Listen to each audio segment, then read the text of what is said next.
ciclo da borracha corresponde ao período em que a extração e o comércio do látex para a produção da borracha foram primordiais na economia brasileira.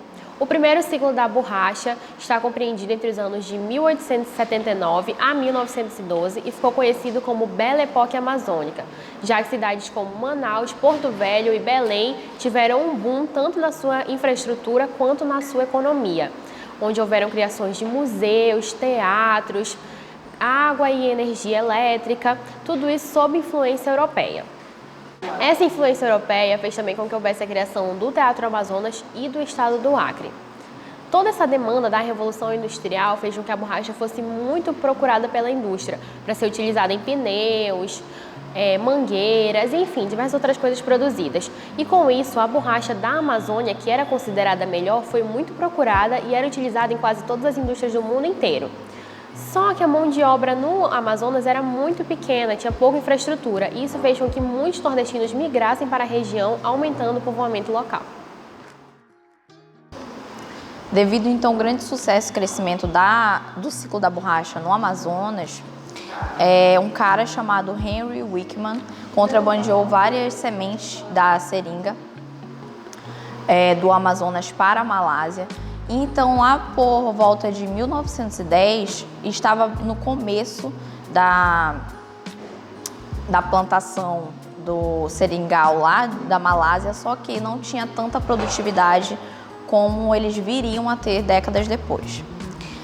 E nessa preocupação das sementes da borracha do começo da plantação lá na Malásia, houve então uma reunião entre a Associação Comercial do Amazonas e a Associação Comercial do Pará, a fim de evitar e dificultar esse contrabandeamento da seringa, das sementes da seringueira.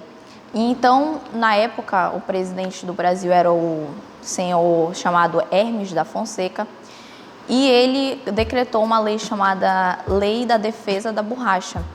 E essa lei, então, dificultava, era o objetivo, né, dos brasileiros, era dificultar e evitar, então, esse contrabandeamento da seringueira.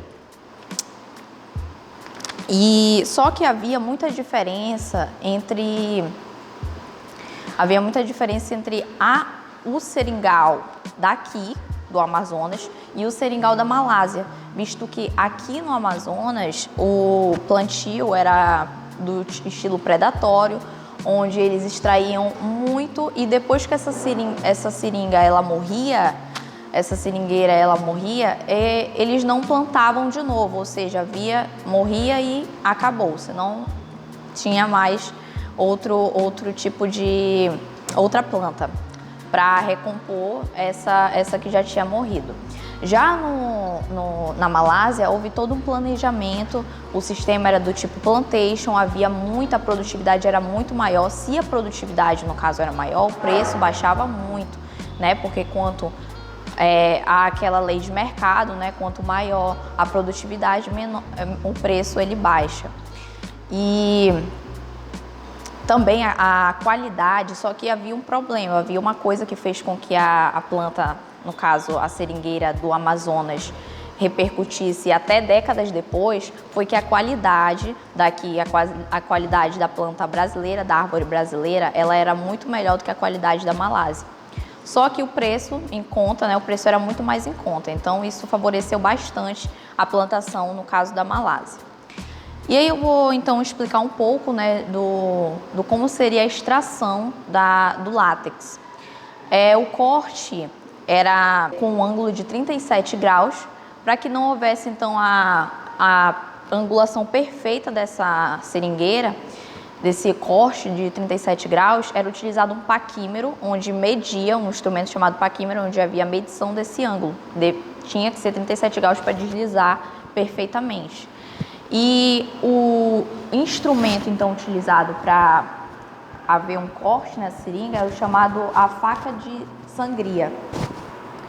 Era a faca de sangria que havia, então, um corte dessa seringueira. E eles, depois de haver o corte e o látex escorrer, eles colocavam a bica, onde havia, então, embaixo da bica, colocavam a cuia. E dessa cuia, então, eles conseguiam extrair o látex. E aí esse processo demorava um pouco, tinha que ser de manhã, porque quanto mais calor o sol, ele atrapalhava muito, o sol ele endurece o látex. Então, se fosse feito à tarde ou no período de muito sol, não ia ter uma produtividade muito grande, né? Então, era feito de manhãzinha, no caso, bem de manhã cedo, onde não havia muito sol e o sol era bem pouco. Então, a produtividade era muito grande. E outro fator também que favoreceu, no caso, a Malásia, era que aqui era de difícil acesso, essas seringueiras eram de difícil acesso, tanto que a extração do látex era feita por índios.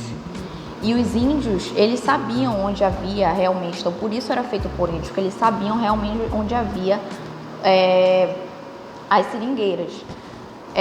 Mas lá na Malásia, havia o plantio correto, eles sabiam onde existia, por isso que era mais fácil, já que aqui no Amazonas era de difícil acesso. Então houve uma produtividade muito grande, devido a todos esses fatores que eu falei, houve uma produtividade muito grande da Malásia.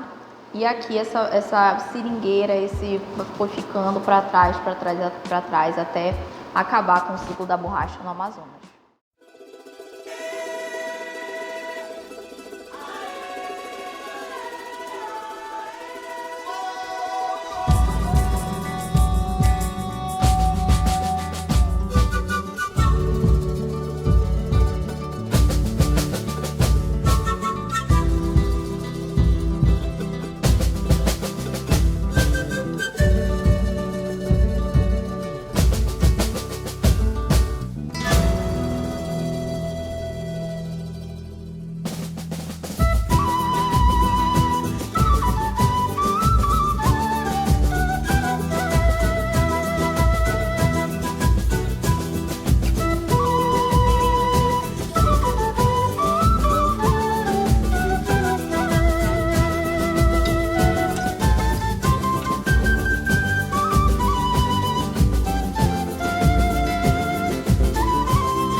Eu não sei o porquê dessa roupa, mas em 1753, um cientista francês chamado Charles Marie foi enviado para onde hoje é o Equador, para fazer a medida do Equador, para medir a circunferência da Terra. E quando ele chegou nessa região, ele adentrou na selva amazônica, onde ele descobriu essa substância, que era o látex.